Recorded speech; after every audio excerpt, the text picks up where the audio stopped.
2 Maccabees, chapter 2. One finds in the records, as it is noted, that Jeremiah the prophet ordered those migrating to take some of the fire.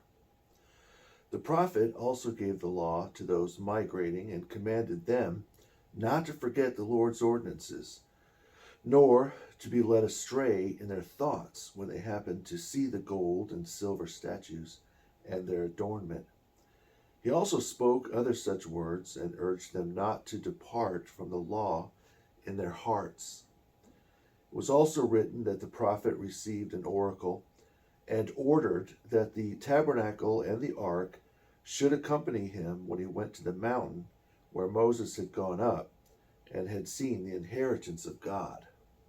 So when Jeremiah went there and found a cave, he brought the tabernacle, the ark, and the altar of incense, and then sealed up the entrance.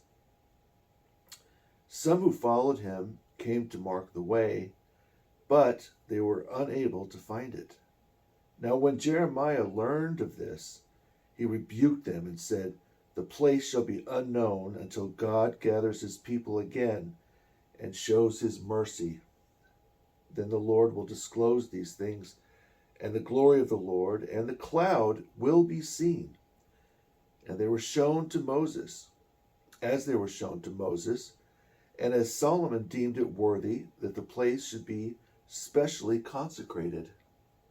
It was also made clear that Solomon, in his wisdom, offered sacrifice for the consecration and completion of the temple, just as Moses prayed to the Lord, and fire came down from heaven and consumed the sacrifice. So Solomon also prayed, and the fire came down and consumed the whole burnt offerings. Moses said, "They were consumed because the sin offering had not been eaten." Likewise, Solomon also celebrated the 8 days. The same things are reported in the records and in the memoirs of Nehemiah, and also that he founded a library and gathered books about the kings and the prophets, and the writings of David, and letters of kings about votive offerings. Likewise, Judas also collected all the books, lost on account of the war that came upon us. So they are in our possession. Thus, if you have need of them, send people to bring them to you. Since then we are about to celebrate the purification, we write to you. Therefore you will do well to celebrate the days, for it is God who saved all his people and gave back the inheritance to all, and the kingdom, the priesthood, and the consecration, as he promised through the law. For we hope in God that he will have mercy upon us soon and gather us from everywhere under heaven into his holy place. For he delivered us from great evils and has purified the place.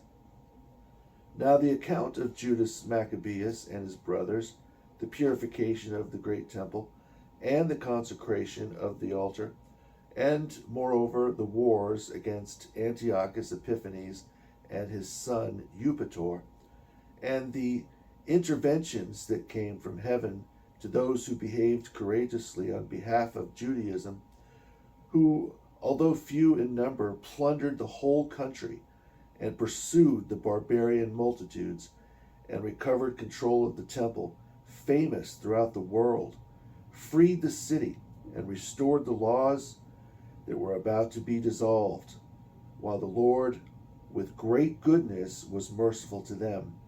All this which was made clear by Jason of Cyrene in 5 books, we shall attempt to abridge into a single book. We realize that a confused mass of material and subject matter makes it too hard on most people who wish to plunge into the narrative of history.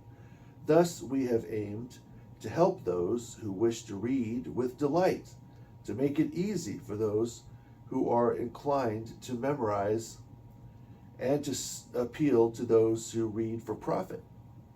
Therefore, for us who have undertaken the difficult task of brevity, this is no easy matter, but one demanding sweat and loss of sleep, as is the case with one who prepares a banquet seeking the benefit of others.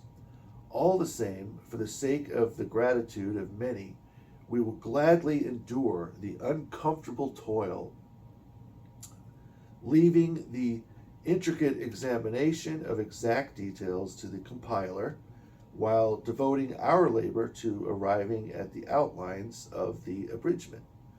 Just as the architect of a new house must be concerned with the whole construction, while the one who decorates it and paints it needs to consider only what is suitable for its adornment, so it seems to me is the case with us.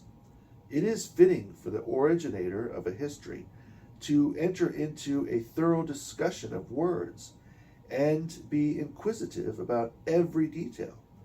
But one who pursues brevity of narrative must be permitted to forego exhaustive treatment.